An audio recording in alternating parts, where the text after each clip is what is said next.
5 minuticos más para que se terminen de conectar todos los invitados. Muchas gracias. 2 minuticos más esperando que se terminen de conectar todos nuestros clientes invitados. En 2 minutos arrancamos con nuestra charla. Este espacio, yo soy María Eugenia Castreje, directora de la oficina Wealth Management de BBVA. Hoy este espacio pues lo organizamos desde la banca Wealth para nuestros clientes banca privada. Bienvenidos. Eventos como este hacen parte de nuestra oferta no financiera exclusiva para ustedes, para nuestros clientes. Hoy vamos a conversar sobre la estructuración tributaria para personas naturales en tiempos de incertidumbre. Para esto hemos invitado a la prestigiosa firma PPU. Nos acompañan Carolina Rosso y Héctor Ramírez, socios y expertos en impuestos y comercio internacional. Ellos van a estar conversando este tema con ustedes. Si tienen preguntas, dudas, quieren hacer algún comentario, pueden dejarlo en el chat y al final de la charla vamos a tener un espacio para responder sus preguntas. Héctor, Carolina, bienvenidos, muchas gracias. Muchas gracias, María Eugenia. Buenos días a gracias. todos. Para nosotros es un placer estar aquí acompañándolos. Y básicamente hoy tenemos un tema que hemos estado viendo con Héctor, muy recurrente de todos nuestros clientes en la firma, y es qué hacer en un momento de incertidumbre. Estamos atravesando, y todos lo sabemos, por unas coyunturas políticas, económicas, no solamente en Colombia, sino en general en el mundo, que hacen que nos veamos abocados en ciertos momentos a tomar algunas decisiones sobre qué hacer con el patrimonio familiar, qué hacer con el patrimonio personal, cómo protegerlo de posibles ataques de diversa índole.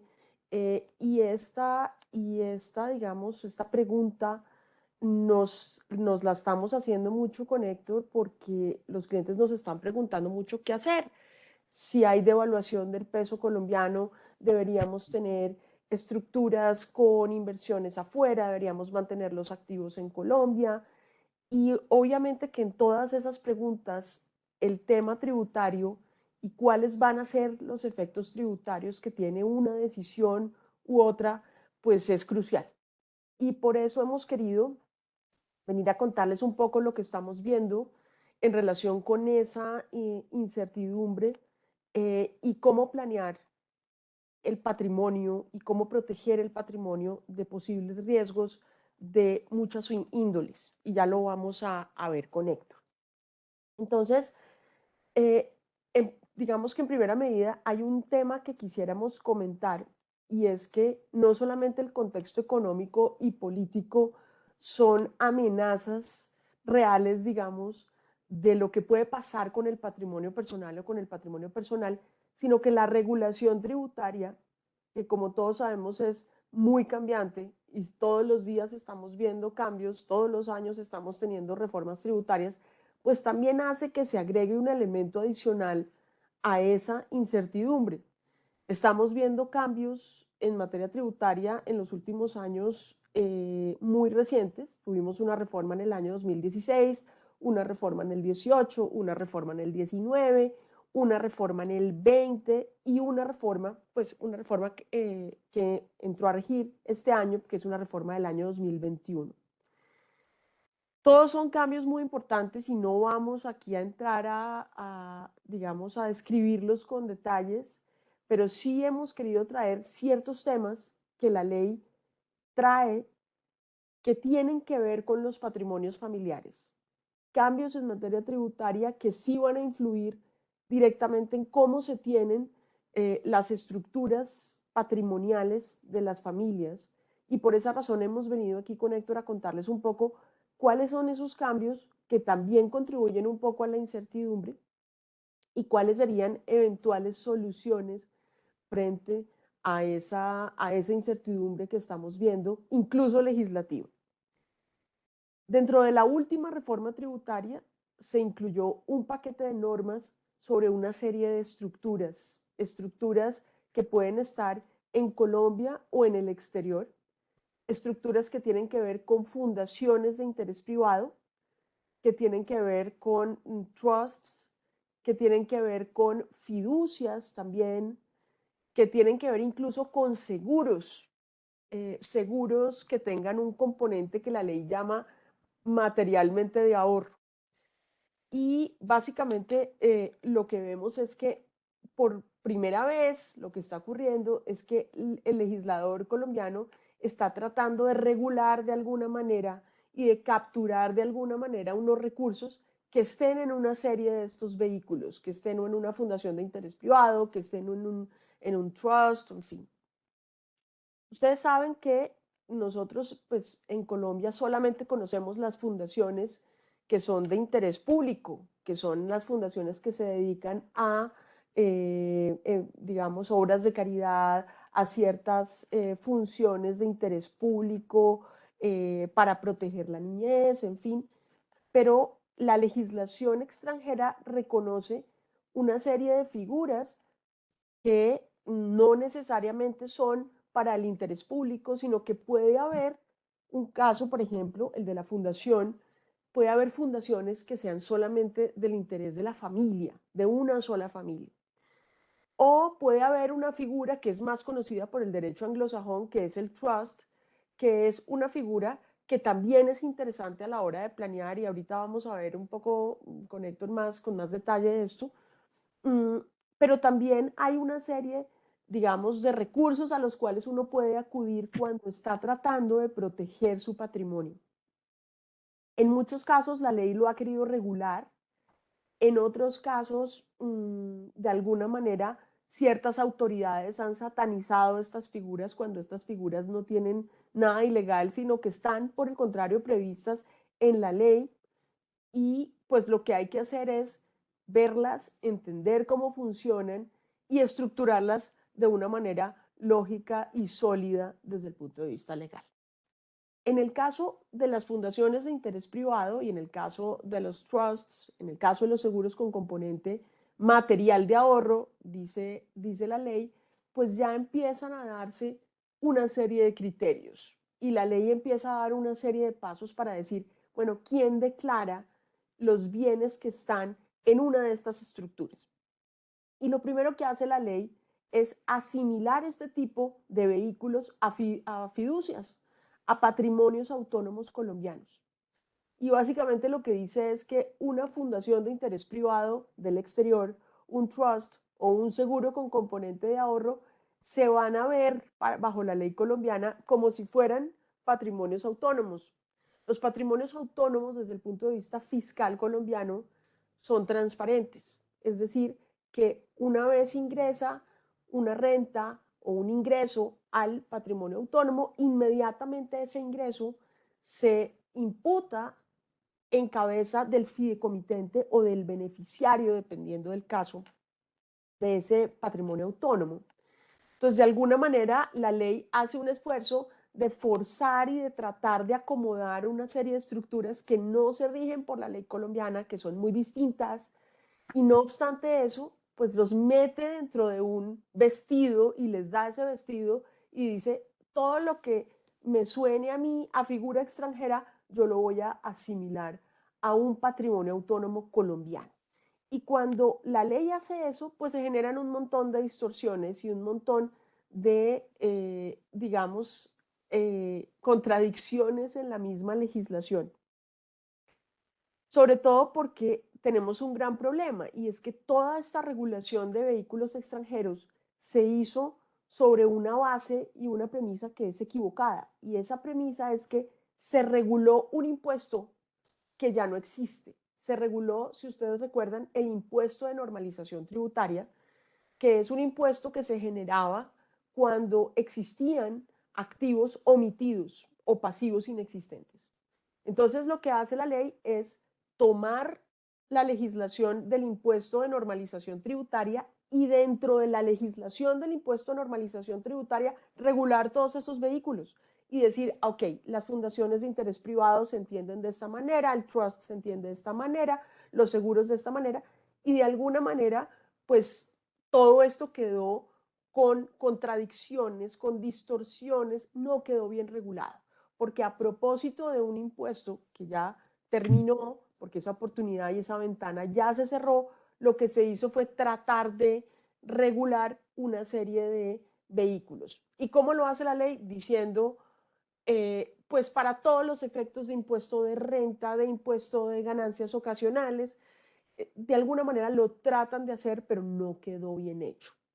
Y cuando uno ve que no quedó bien hecho, pues se encuentra con una serie de problemas que son las que venimos a traer con Héctor acá.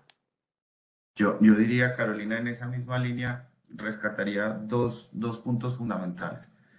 El primero es el que mencionas de estas son figuras que existen en el derecho extranjero, en otros países, que tienen diversos propósitos, que tienen propósitos que además son legítimos, porque al final del día, cuando una familia que ha construido un patrimonio se enfrenta a aspectos como, por ejemplo, citar algunos, el cambio de generación en quién maneja, en quién toma las decisiones, se tiene que sentar a determinar qué mecanismos les funcionan y plasmarlos en un documento que tenga efectos legales y que tenga la capacidad de ejecutarse para evitar problemas, para evitar discusiones en el futuro.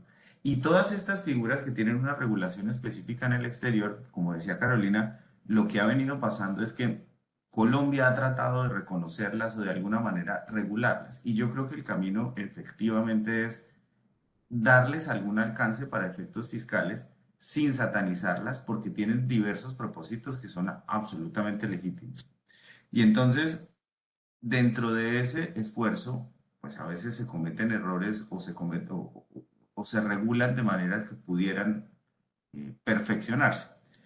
Y como mencionaba Carolina, en el caso concreto colombiano, lo que ha pasado es que estas figuras tienen alguna regulación, por ejemplo, en las normas de ganancia ocasional, que dicen que lo que se distribuye desde un trust o una fundación se considera ganancia ocasional y está grabado al 10%, pero su gran cuerpo normativo quedó regulado o ha estado tradicionalmente regulado en normas que son de alguna manera de carácter transitorio, como los impuestos de normalización tributaria, que tienen una fecha concreta, son una foto que se toma el 1 de enero de determinado año.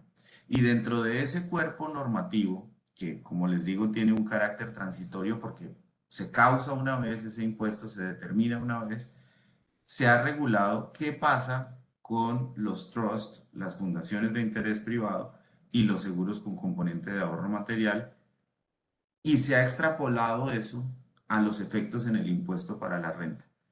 Y entonces uno arrancaría diciendo que concretamente en materia de impuesto a la renta, tradicionalmente tenemos una norma en el Estatuto Tributario que decía, o que dice, que se deben declarar aquellos activos de los cuales se tiene la posesión y define el Estatuto Tributario la posesión como el aprovechamiento real o potencial de determinado activo, no como la posesión para efectos civiles. Pero esta norma que mencionaba Carolina, que es la última normalización de la Ley 2155, estableció unos parámetros respecto de esa primera pregunta que uno tiene que hacerse. Si uno tiene una fundación, un trust o un seguro con componente material, ¿quién tiene la obligación de declarar? Porque eso no era claro.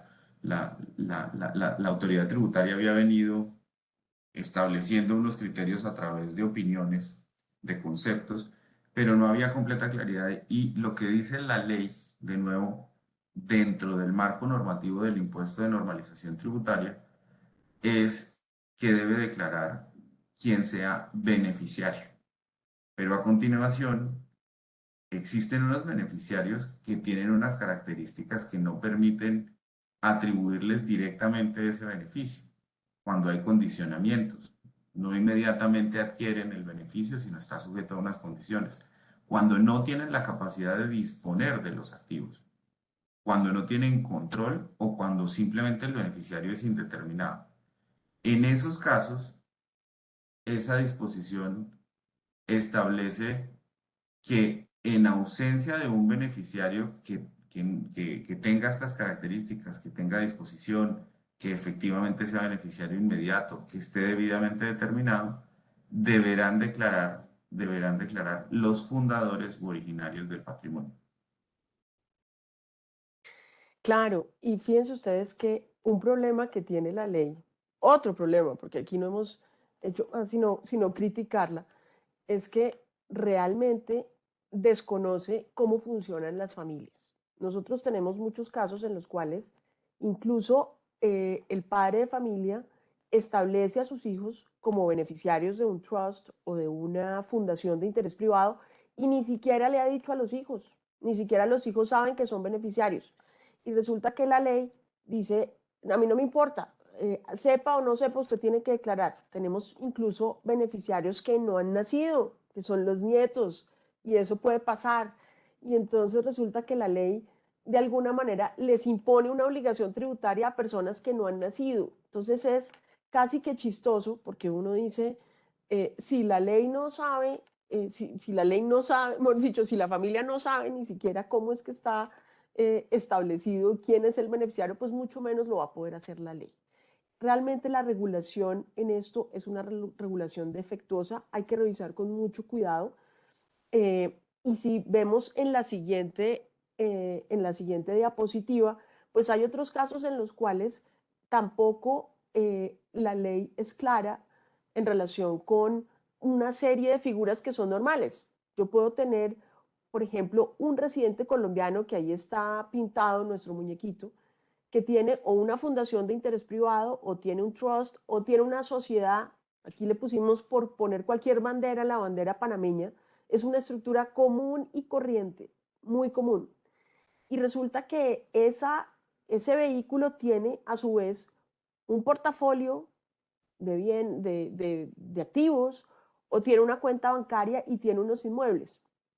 Entonces, si nosotros vamos a tratar como transparente, como dice la legislación que hay que tratar este tipo de vehículos, entonces, ¿cómo es que tengo que declarar los activos que están ahí? ¿Será que la transparencia nos da para tener que declarar esos activos por valor comercial? ¿O será que la transparencia nos da para tratarlos por el costo y declararlos por el costo? ¿O yo lo que tengo que hacer es declararlos por un valor que es el valor que a mí me tienen que certificar, como ocurre aquí cuando yo tengo una fiducia colombiana, y es que a mí al final del año me certifican por qué valor lo declaro? O sea, aquí sí hay muchas preguntas que no están solucionadas en la ley, y hay una cosa que no ayuda. Y muchas veces, si ustedes oyen a las autoridades de impuestos hablar en medios de comunicación, en foros públicos, ellos muchas veces confunden cuando dan esta información, porque lo que dicen es, usted tiene que declarar los activos por valores comerciales, y uno se va a buscar la norma tributaria que dice eso y no la encuentra. Uno la busca por todas partes y no la va a encontrar. Si uno mira el siguiente caso que tenemos aquí con Héctor, pues es algo parecido. Esta es una estructura más común que cualquier otra, y es cuando una persona tiene una sociedad, que puede ser una sociedad de Estados Unidos, de cualquier jurisdicción. Aquí se nos ocurrió que la más sencilla y la más fácil es una sociedad panameña que tiene unos bienes que están acá. ¿Cómo declaro esos bienes? A veces esa pregunta, que debería ser una pregunta fácil de responder, a veces no es tan fácil, y no es tan fácil porque la legislación no resuelve enteramente, pero sobre todo porque hay desinformación. Y fíjense ustedes que si además de esto le añadimos un elemento adicional, que son las famosas listas, y es que cada nada aparece, primero fue un Panama Papers, después fue un Paradise Papers, todos los papers del mundo que han salido. Entonces, cuando una persona aparece reflejada en una lista de estas como teniendo una sociedad, es satanizada y aparece en medios de comunicación como Carolina Rosso tiene una sociedad. Eso es lo más normal del mundo. Eso no tiene ningún problema, y eso puede tener muchísimas, muchísimas razones que no tienen nada que ver con buscar eludir impuestos, sino que puede tener miles de razones, entre ellas, como lo vamos a ver, proteger la inversión de la devaluación del peso colombiano. Y ese es un propósito legítimo, y es un propósito que no me pueden cuestionar la ley, porque yo quiero tener una inversión en una moneda más fuerte que la moneda colombiana. Eso es una cosa que es bastante sencilla. Hay otro cambio en la ley que queríamos traerles con Héctor, que es un cambio que para nosotros es muy importante para ustedes, porque es un cambio que tiene que ver con estructuras colombianas, con sociedades colombianas existentes hoy en día, con entidades colombianas existentes, pero también con entidades del exterior.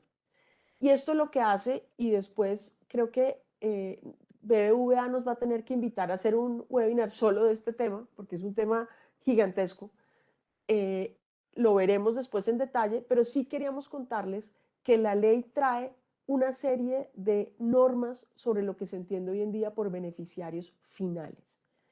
Básicamente, ¿qué es lo que busca esta norma? Que se pueda identificar cuál es la persona de carne y hueso que está detrás de cualquier estructura, sociedad colombiana, patrimonio autónomo colombiano, fondo de inversión colectiva colombiano, ciertas entidades extranjeras que cumplen ciertos requisitos.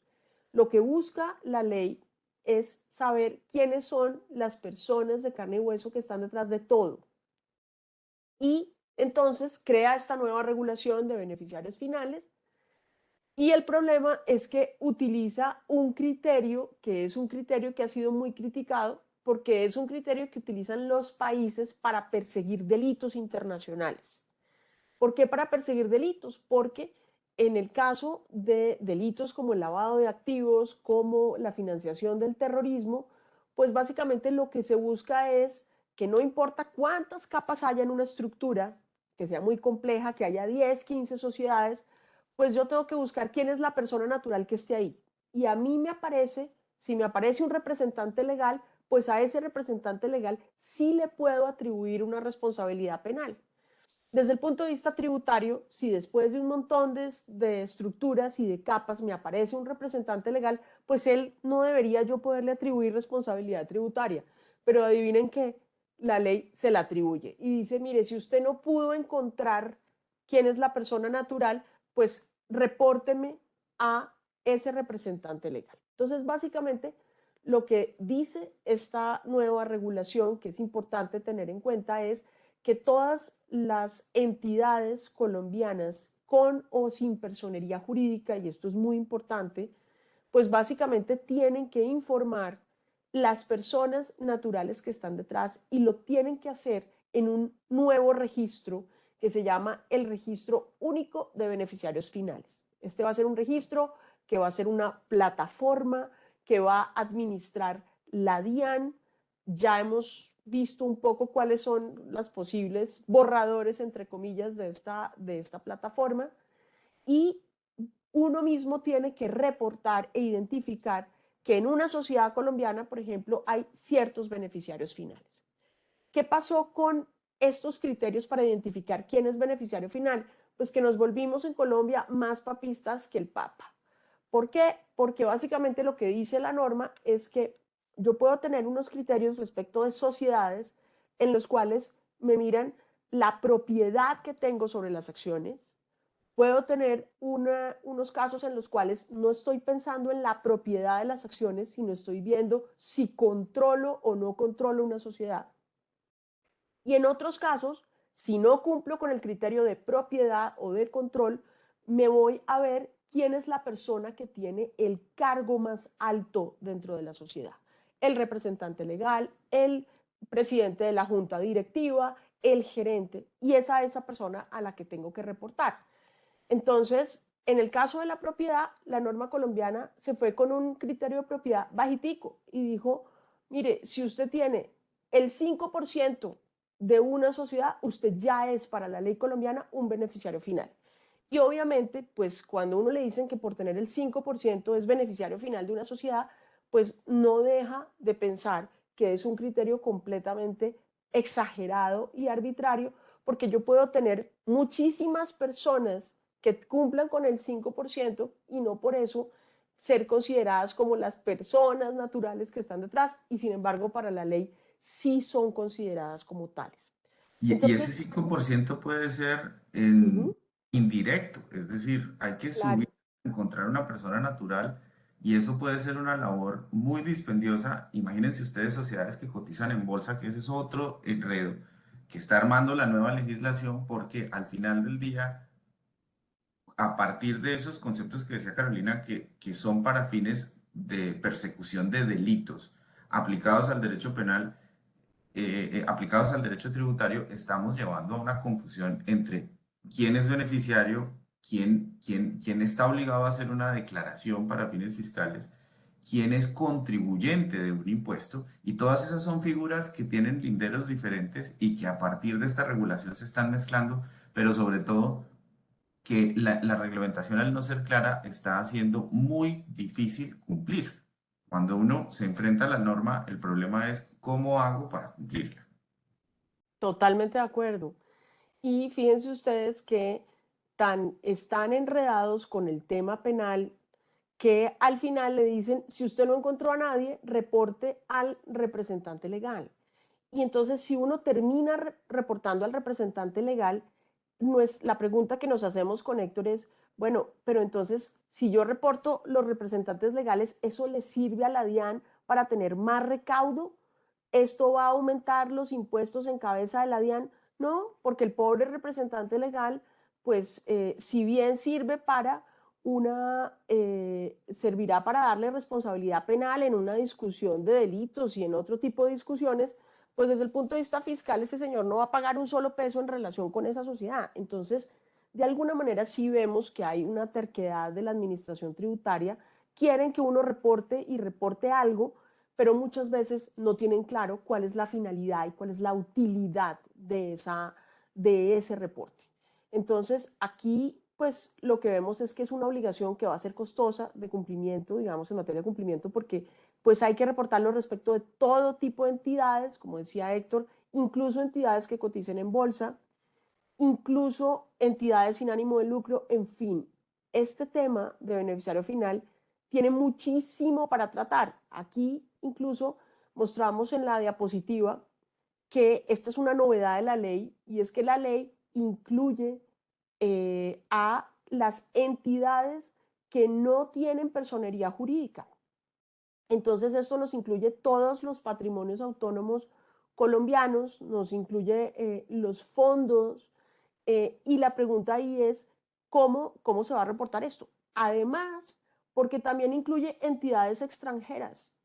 Ciertas entidades extranjeras que tengan ciertas características también van a tener que reportarse y van a tener que reportar a la persona natural que esté ahí. Y cuando nosotros discutimos esto con otros abogados de otras jurisdicciones, pues lo que nos dicen es, yo no entiendo por qué una norma colombiana pretende tener alcance extraterritorial. ¿Por qué si yo soy, por ejemplo, el agente residente de una sociedad en BVI o en Panamá, en cualquier jurisdicción, por qué razón voy a tener que suministrarle la información a la administración tributaria con base en una norma que debería ser solamente para el territorio colombiano? Y sin embargo, ahí estamos. Entonces, este tema de beneficiarios finales va a dar para muchas discusiones, muchas controversias, porque además, si yo no reporto a esa persona natural, tengo una sanción que puede llegar a ser de 500, más o menos, aproximadamente 500 millones de pesos por vehículo. Entonces, si yo tengo varias sociedades y no reporto, pues cada uno de los vehículos podría verse abocado a tener sanciones que son cuantiosas. Luego, Aquí sí al queríamos final, llamar la atención sobre este tema. aquí al final, la norma, resalto, busca identificar a una persona natural, es decir, beneficiario real o final, tiene que ser una persona natural, carne y hueso, y hay que reportarla incluso si esa persona no tiene ningún vínculo fiscal con Colombia, porque puede que esa persona esté 10 niveles más arriba en el exterior, que sea un extranjero no residente, que no tiene pasaporte colombiano, que jamás ha venido a Colombia. De todas maneras, en cuanto es persona natural que tiene indirectamente el 5% o más, habría que reportarla. ¿Qué efecto fiscal tiene? Pues uno diría ninguno, porque esa persona no hay manera de atribuirle una renta a esa persona que está 10 niveles más arriba. Y en parte eso es lo frustrante cuando uno trata de aplicar la norma porque ve que no tiene ningún objetivo práctico, por lo menos no es fácilmente identificable. Claro, y en todo caso, aunque uno diga, bueno, pues es que no le pueden atribuir un impuesto, en todo caso sí puede haber una serie de investigaciones y de cruces de información a los que uno no quiere verse sometido. ¿Por qué? Porque cuando uno termine reportando una persona, pues en todo caso la DIAN va a usar esa información. Cualquier información que uno le entregue a la DIAN puede ser usada por la DIAN. En consecuencia va a cruzar y va a decir, pero ¿por qué esta persona no me presentó una declaración de renta o de activos en el exterior? Yo quiero mirar, quiero certificarlo. Y en ese momento puede iniciarse una fiscalización que puede terminar muy bien, pero también una fiscalización que puede terminar de una manera diferente. Es ahí donde a nosotros nos preocupa el uso de esa información. ¿Qué van a hacer con esa información de todas las personas naturales que están detrás? ¿Para qué la van a usar? Porque al final, muchas veces cuando vayan a comparar con las declaraciones y no les cuadre y no sea consistente, pues van a preguntar y van a mandar cartas. Muchas veces esas cartas no son amigables y todos las hemos recibido, y dice, aquí me aparece que usted es el beneficiario final de esta sociedad, pero no me aparece que usted haya reportado ingresos de esa sociedad, y puede ser que esa sociedad no ha repartido dividendos, puede haber miles de razones, pero sí nos vamos a ver abocados a muchos litigios, a muchas controversias, a fiscalizaciones o auditorías que no siempre son agradables para tener con la administración tributaria, porque resulta que esa información muchas veces no les va a cuadrar.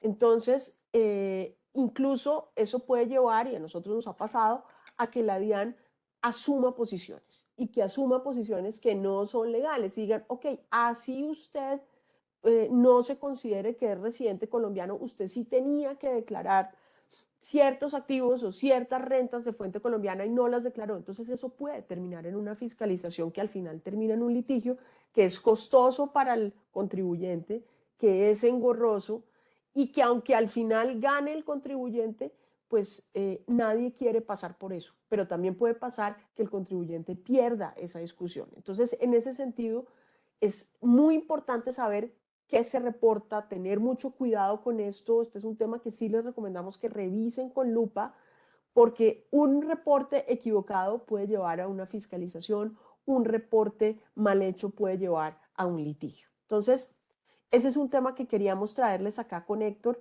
Como les digo, creo que esperemos que BBVA nos invite a otro y hablaremos con mucho detalle de este tema, porque aquí con Héctor tenemos mucho para contarles de este asunto. Sí, tal vez el proceso de debida diligencia es la mejor manera de protegerse de eventuales sanciones, porque lo que hemos visto en la práctica es que encontrar en algunas ocasiones ese beneficiario real es difícil. Entonces, el mecanismo más adecuado para precaver esa discusión, sobre todo sancionatoria, más allá de la discusión respecto de finalmente a quién reporta uno y qué efectos tiene para esa persona reportada, es llevar a cabo un proceso de debida diligencia uniformemente aplicado, técnicamente aplicado, que le permita a uno decir, hice mi mejor esfuerzo y este es el resultado de aplicar las normas que hoy en día están debidamente documentado, porque de lo contrario no puede verse enfrentado a sanciones que, como decía Carolina, pueden ser de 500 millones de pesos. Eso es muy importante, y es que ya para cerrar este tema, eh, básicamente lo que hay que hacer en este caso, dice la ley, es una, entre comillas, debida diligencia. Y esa debida diligencia es digamos, el pasaporte que uno tiene para evitar ser sancionado. Luego, si uno hace una debida diligencia y la hace bien, esa debida diligencia no se la entrega a la administración, sino que la guarda, y la guarda en un paquetico para cuando llegue la administración tributaria. Si le queda bien hecha, pues no va a tener ningún problema, y por eso es muy importante revisar esto con cuidado y saber muy bien a quién se reporta. A veces, y lo hemos visto incluso con nuestros clientes, se reporta a quien no se debe reportar, es decir, se da más información de la que se debería dar. Otras veces no se da la información como se debería dar. Entonces, esto tiene una justa medida y es muy importante que lo revisemos. Y digamos que entonces, en este contexto, digamos, legislativo que estamos viendo con Héctor, además de los cambios legislativos, pues hay una serie de elementos que nos hacen pensar que todavía es posible hacer planeación tributaria legítima y que todavía es posible recurrir a ciertas estructuras y a ciertas figuras y que en momentos de incertidumbre legal, incertidumbre económica, donde estamos atravesando por un problema de inflación a nivel mundial, por un problema político como es la guerra en Ucrania que ha generado y ha desencadenado una serie de efectos económicos a nivel mundial, cuando hay incertidumbre política porque no se sabe muy bien cuál de las dos fuerzas políticas que en este momento están en la contienda electoral es la que va a ganar. Y fíjense ustedes que todos los días, o por lo menos yo estoy viendo una encuesta, todos los días con un resultado distinto, en una encuesta gana uno, en otra gana el otro. Digamos que esto es muy importante tenerlo claro. Es posible hacer una planeación tributaria y no solamente es posible, sino es necesario. Si no se hace una estructura sólida desde el punto de vista legal que resista los embates políticos, económicos y legales, pues estaríamos abocados a la incertidumbre y a la volatilidad del peso, a la volatilidad de las normas. Luego, sí es importante planear. Esa planeación no necesariamente es una planeación solamente para fines tributarios, y lo comentábamos hace un segundo, y es que esa planeación puede tener unas finalidades familiares, unas finalidades sucesorales. Yo quiero proteger mi patrimonio no solamente de un posible riesgo político donde en algún momento me digan que va a terminar siendo expropiado, y ojalá esto nunca sea así, pero también lo puedo proteger si quiero de los yernos, de las nueras. El yerno con ideas. El yerno con ideas, con iniciativa. O sea, realmente hay muchas razones familiares que nos llevan a pensar que sí es necesario empezar a estructurar ciertas cosas para que el patrimonio que se ha construido con un trabajo duro, generalmente de los padres o de las primeras generaciones, en la segunda o en la tercera generación, pues no termine siendo diluido. Nosotros lo vemos todos los días con nuestros clientes y vemos que hay una serie de cosas que se pueden hacer. Cuando uno acude a vehículos extranjeros, hay ventajas y desventajas. Una de las ventajas es que muchas veces, pues, esos vehículos extranjeros no están cubiertos por ciertas reglas sucesorales colombianas. Entonces, cuando tenemos, por ejemplo, familias en las que hay un hijo abogado, un hijo médico y un hijo músico, pues muchas veces la familia o los padres tienden a proteger al hijo músico y dicen, mire, es que yo sé que el abogado y el médico tienen su vida arreglada, pero quiero proteger al músico. Probablemente si me voy por la ley colombiana y la aplico muy estrictamente, pues me va a tocar darle los mismos derechos de los otros dos hermanos, pero la ley extranjera me puede dar la ventaja de protegerlo un poco más si así lo quiero. Pero también se pueden hacer vehículos bajo ley colombiana que funcionan muy bien y que permiten proteger este tipo de cosas. Entonces, muchas veces no solamente estamos pensando en objetivos tributarios, estamos pensando en objetivos familiares y sucesorales. Y desde el punto de vista tributario, pues lo más importante es que la estructura tenga una finalidad que, como hemos visto, puede ser personal, puede ser familiar, puede ser sucesoral, puede ser de protección frente a los acreedores, puede ser de protección frente a amenazas externas, y muchas veces no tiene nada que ver con lo tributario, que es lo que estamos viendo. Hay una protección que nosotros siempre hemos visto, que es la protección cambiaria, que vemos que es una protección que tiene sentido económico, que tiene mucho sentido desde el punto de vista de protección del patrimonio familiar, y es evitar el riesgo cambiario. Lo vemos todos los días y realmente pues ahí está y está a disposición de todos, que es utilizarlo a través de o protegerse a través de esos vehículos extranjeros. Nosotros hemos identificado aquí con Héctor distintos riesgos que uno puede protegerse con una estructura local o con una estructura extranjera. El riesgo país, que pues lo veremos más claramente dependiendo de cuál va a ser el resultado de la elección, pero lo estamos viendo incluso con familias que buscan financiación para sus proyectos. Muchas veces una estructura montada familiar es mucho más fácil de endeudarse que una persona natural. Entonces, por eso sí es muy importante pensar en estas cosas. El riesgo cambiario, que ya lo discutimos. Hay una serie de oportunidades de inversión que también se pueden revisar. La protección de activos, pues tiene muchísimas dimensiones. Esa protección de activos puede ser desde cuidarse de un acreedor o de un fallo negativo que tenga una condena que reciba una persona natural, hasta cuidarse a través de ya una cosa mucho más sofisticada, que es a través de un tratado de protección de inversiones. Y lo vimos cuando ocurrieron las expropiaciones en Venezuela, que quienes pudieron salvar sus inversiones eran los que estaban realmente acogidos a un tratado de protección de inversiones, como España o muchas otras jurisdicciones. Colombia tiene una red de tratados de protección de activos que es importante, digamos, para el tamaño de la economía que nosotros tenemos, es importante, y por eso también hay que revisarlo. Ese proceso de la protección de activos utilizando tratados de protección de inversiones es un proceso que toma su tiempo y que, por nuestra experiencia, no se puede hacer cuando ya empiezan las expropiaciones, sino que tiene que empezar desde antes. Entonces uno tiene que estar preparado para el tema y hay que mirarlo. El tema del endeudamiento lo vimos. ¿Qué pasa cuando uno quiere unos accionistas nuevos o unos inversionistas nuevos para los proyectos familiares? A veces es mucho más fácil hacerlo a través de una estructura. Hay otros temas de residencia fiscal que uno que puede mirar.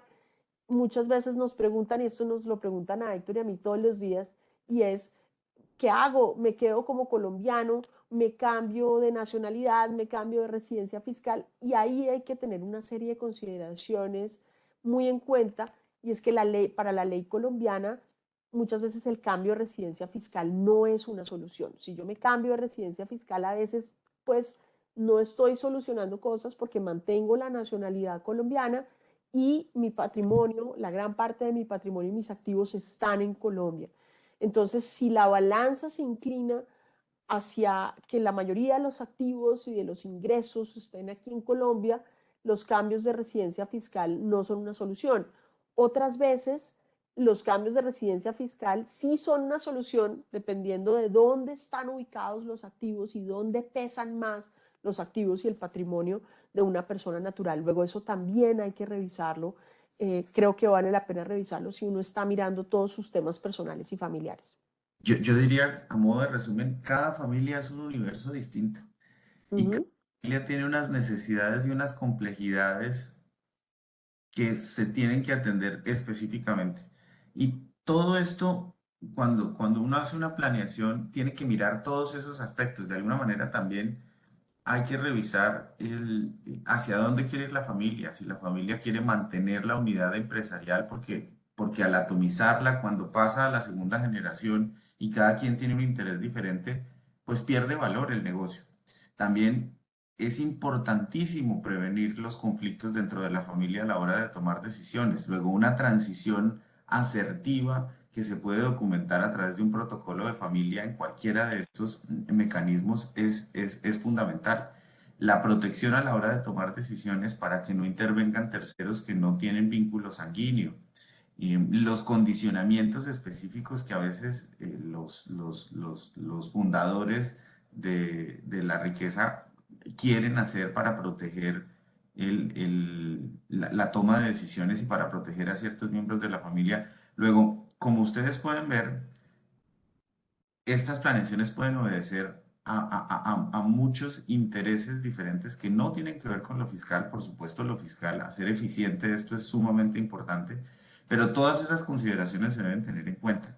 Protegerme del riesgo de tasa de cambio, protegerme de inestabilidad económica, de inestabilidad política, ampliar el negocio hacia otras jurisdicciones, facilitar la inversión de extranjeros que quieren entrar en vehículos del exterior. Todo eso hay que tenerlo en cuenta y por eso nosotros hemos formulado algunas estructuras muy básicas que vamos a mostrar a continuación, que, como pueden ver son una sociedad panameña, una fundación de interés privado y un trust a modo general. como alternativas que uno podría utilizar. Claro, y aquí hablamos de un trust, pero puede ser también una fiducia colombiana. Muchas veces uno podría incluso estructurar un patrimonio autónomo o una sociedad colombiana. Aquí le pusimos Panamá, pero puede ser también incluso una sociedad colombiana que implique reorganizar ciertos activos. Puede ser una fiducia colombiana con ciertas instrucciones que deben cumplirse eh, y que debe, digamos, tenerse. La fiducia colombiana tiene muchísimas posibilidades. La fiducia como tal, en la cual hay una transferencia de la propiedad de los activos a la entidad fiduciaria. Hay otros casos en los cuales no hay transferencia de la propiedad, sino yo tengo un encargo fiduciario en el cual quien es el dueño de los activos no se desprende de la propiedad de los mismos, sino que simplemente mantiene esos activos sometidos a una condición específica. Entonces, es muy importante ver que cada una de estas posibles estructuraciones o posibles reorganizaciones tiene un sentido y debe tener un sentido, pero lo más importante es que muchas veces cuando uno no hace nada porque está recibiendo una serie de informaciones o porque la incertidumbre es tal que no hace nada y se queda ahí, pues de pronto no hacer nada cuesta, y cuesta porque la legislación cambia, los impuestos suben, ya estamos viendo cómo las campañas presidenciales tienen unas posturas bastante distintas en relación con lo que podría ser la reforma tributaria. Hay una campaña que dice que sí o sí viene una reforma tributaria a aumentar los impuestos de cierto grupo de personas y de cierto grupo poblacional, y que la reforma tributaria se va a concentrar en este grupo cerrado de personas. Incluso esta campaña habla de 4.000 personas que ellos tienen identificadas, mientras que la otra campaña dice, yo no voy a hacer una reforma tributaria de ese estilo, sino que lo que voy a cambiar es la tarifa del IVA y voy a eliminar todas las exenciones y los tratamientos preferenciales. Entonces, mientras uno se pone a planear y mientras uno se pone a pensar, la legislación tributaria le puede cambiar. Mientras uno se pone a planear, la tasa de cambio puede cambiar. Y por eso es tan importante sentarse a revisar estos temas como familia, sentarse a mirar qué quiere uno de su patrimonio en el futuro. Estas son decisiones que no son fáciles, estas son decisiones que uno toma con su familia y que revisa sobre qué es lo que tiene que hacer, pero tiene que ir acompañado para que digamos, la decisión final tenga el mejor resultado desde el punto de vista fiscal, que sea una estructura sólida desde el punto de vista tributario, pero que también sea sólida desde el punto de vista sucesoral y familiar. Todos estos aspectos se deben tener en cuenta y al final del día el componente legal, además de la eficiencia fiscal, se tiene que materializar en que se puedan hacer efectivos los acuerdos a los que se lleguen. Es decir, que la ley le entregue instrumentos a las personas que están involucradas en la planeación para ejecutar lo que se prevé en cualquiera de los mecanismos que están establecidos, que al final del día se van a ver reflejados en un documento que es una especie de protocolo, un plan de ruta. Y es fundamental que ese plan de ruta sea eficiente fiscalmente y dé las herramientas suficientes para que cualquiera de los interesados lo pueda aplicar. En resumen, como lo vemos acá con Héctor, hay una serie de amenazas que no solamente provienen del entorno, sino que provienen de la misma norma, que es inestable, la norma tributaria. Hay muchos cambios que tienen que ver con los patrimonios de las personas naturales. Hoy quisimos traerles solamente dos, que es lo que tenía que ver con ciertos vehículos y lo que tenía que ver con beneficiario final, pero hay una regulación que está dispersa en todas las normas del estatuto y que ha venido llegando a través de distintas reformas tributarias. Esa regulación impacta sin duda la planeación de las personas naturales y es muy importante tenerla en cuenta. Y por otro lado, pues esa estructuración tributaria que tiene una serie de beneficios y que tiene una serie de ventajas desde el punto de vista familiar, pues debe estar totalmente construida sobre unas bases sólidas porque debe resistir unos embates también políticos, económicos y cambiarios. Eso era lo que queríamos contarles el día de hoy. De verdad que les agradecemos muchísimo que hayan estado acá. Sabemos que tenemos unas preguntas en el chat y estamos muy abiertos a responder sus dudas porque pues queríamos terminar a tiempo y no tomarnos más allá del tiempo que ustedes nos dieron. Además queremos que nos vuelvan a invitar, entonces por esa razón no nos vamos a extender demasiado. Aquí vemos que ya hay unas preguntas en el chat. Aquí nos preguntan en relación con el tema de beneficiario final. Algo que comentábamos dentro de nuestro tema de beneficiario final, que hicimos un mini ultra resumen, porque realmente ese es un tema bastante extenso. Dice, ¿qué sucede si una persona reportada ya no es residente colombiano? Y esa es una buena pregunta, y es que si ya no es residente colombiano, la primera pregunta que uno debería hacerse es si tiene que reportarse o no, y si al final yo puedo terminar reportando dentro de la plataforma, dentro del registro único de beneficiarios finales a personas que no son residentes fiscales colombianas y que no son extranjeras, y que no son colombianas, sino que son extranjeras, por ejemplo. Y la respuesta es, yo tengo que reportarla. Sí, si al final el resultado me da que tengo que reportarla, sí, tendría que reportarla. ¿Qué le pasa a esa persona si ya no es residente colombiano?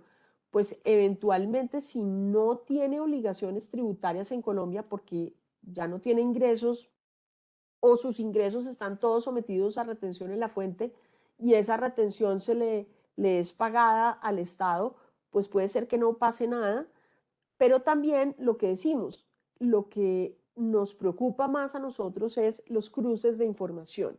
¿Para qué la DIAN quiere acumular toda esa información de quiénes son las personas de carne y hueso? Pues para usarla en algún momento y ver si esa persona, cuándo dejó de ser residente, si todavía tiene la obligación de presentar la declaración, si todavía tiene la obligación de presentar un ingreso, si es contribuyente o no es contribuyente, si tiene la obligación de presentar la declaración de activos en el exterior. Luego, aquí quedan muchas dudas sobre la utilidad en términos de recaudo inmediato, pues puede llegar a ser bajo, pero a largo plazo, en materia de fiscalizaciones, pues sí puede haber una utilidad para la administración tributaria.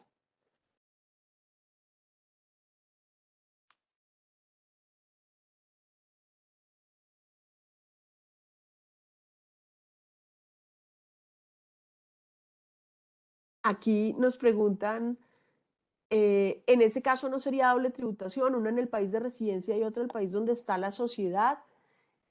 Esto eventualmente puede llevar a casos de doble tributación, sí, eventualmente sí, porque si al final a mí me terminan fiscalizando en Colombia, en el exterior, sí podríamos llegar a un caso de doble tributación. Si ya no se es residente colombiano, eventualmente pues uno podría mirar si aplicaría un crédito fiscal y en ese caso pues lograr restar los impuestos que ya se pagaron, pero efectivamente si uno llega al extremo de decir que termina pagando en Colombia un impuesto, pues esto nos llevaría a una doble tributación.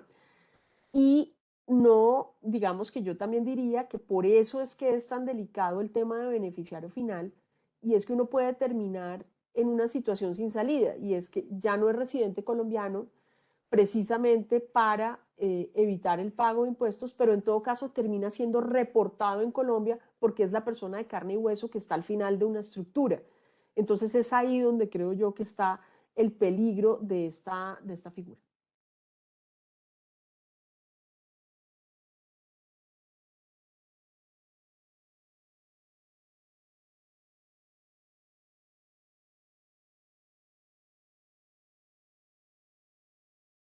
Creo que no hay más preguntas. ¿Sí? Estoy viendo.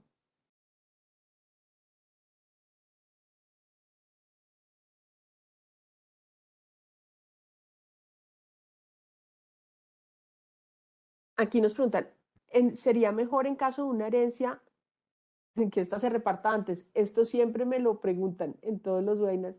Es curioso.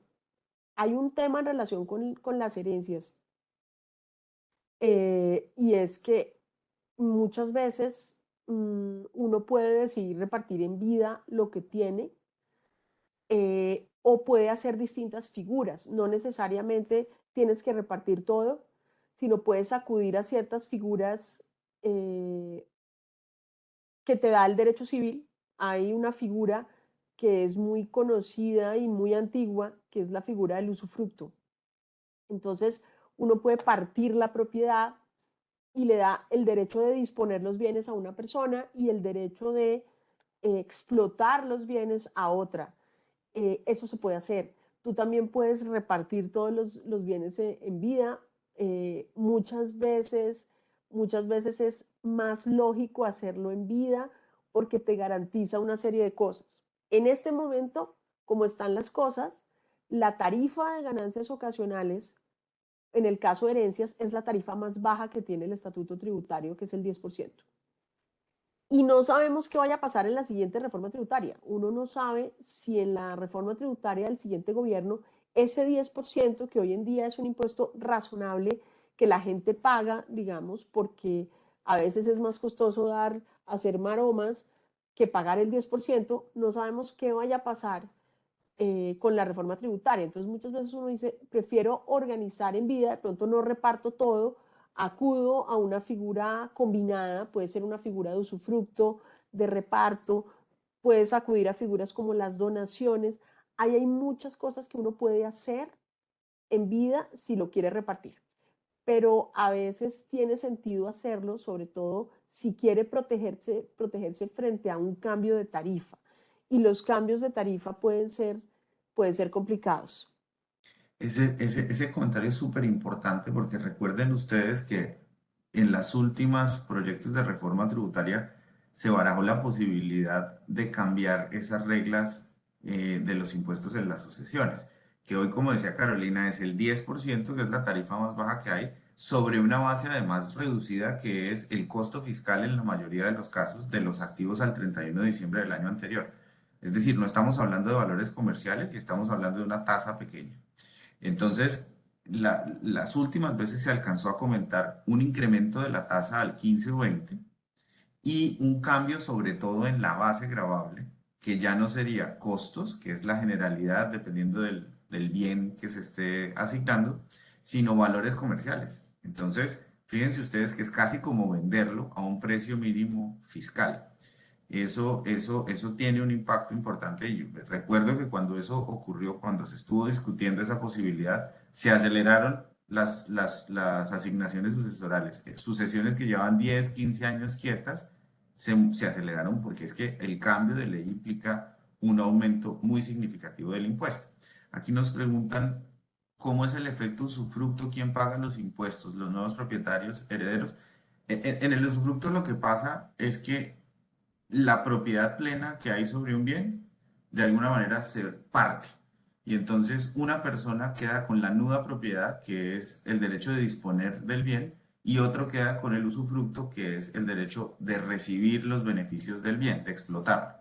Lo que dice la ley hoy en día es que quien queda con el usufructo, que podría, por ejemplo, ser el dueño actual del bien, mientras vive, disfruta de los rendimientos del bien. Y hoy dice la norma que cuando se acaba el usufructo y se consolida nuevamente el pleno derecho de propiedad, el pleno dominio en cabeza del nudo propietario, que podría ser el heredero, esa, esa, esa consolidación del derecho no está sujeta a impuesto. Y ese es un punto bien relevante que hay que considerar en todas estas posibles planeaciones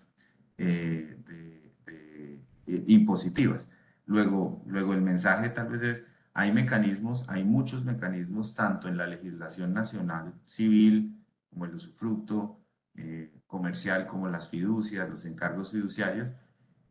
Las sociedades, las SAS, permiten mucha flexibilidad a la hora de hacer planeaciones patrimoniales familiares y también existen los mecanismos en el exterior que brindan unas protecciones adicionales en términos de protección de los activos, en términos de estabilidad de tasa de cambio, en términos de estabilidad política y económica. Luego el mensaje aquí es hay una buena gama de alternativas que se pueden adecuar a las necesidades de cada familia. Y es una cuestión de examinarlas y estar preparados y protegidos. Totalmente. Y es muy importante cómo salen los bienes del patrimonio del papá, por ejemplo. ¿Cómo hago para que eso patrimonialmente salga de una manera que sea lógica y cómo quien lo reciba también de la manera más razonable? Es decir, como decía Héctor, hay un componente que es patrimonial del manejo del usufructo y hay un componente que tiene que ver con el ingreso. Y cómo lo hagas es lo que te va a determinar cuál es la manera más razonable y más eficiente de hacerlo.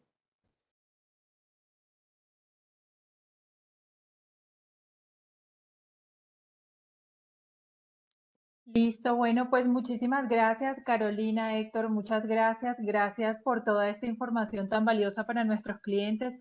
Gracias a nuestros clientes por conectarse, por aceptar la invitación. Recuerden que acá en BBVA lo que requieran, tienen a su banquero disponible para que los acompañe de la mano en todos estos procesos y unirlos pues con nuestros aliados para brindarles la información y la asesoría que requieran. Muchísimas gracias y nos vemos entonces en nuestro próximo espacio. Gracias, María Eugenia. Gracias a todos. Muchas gracias a ustedes. Gracias. Hasta luego. Adiós, que estén Chao. bien.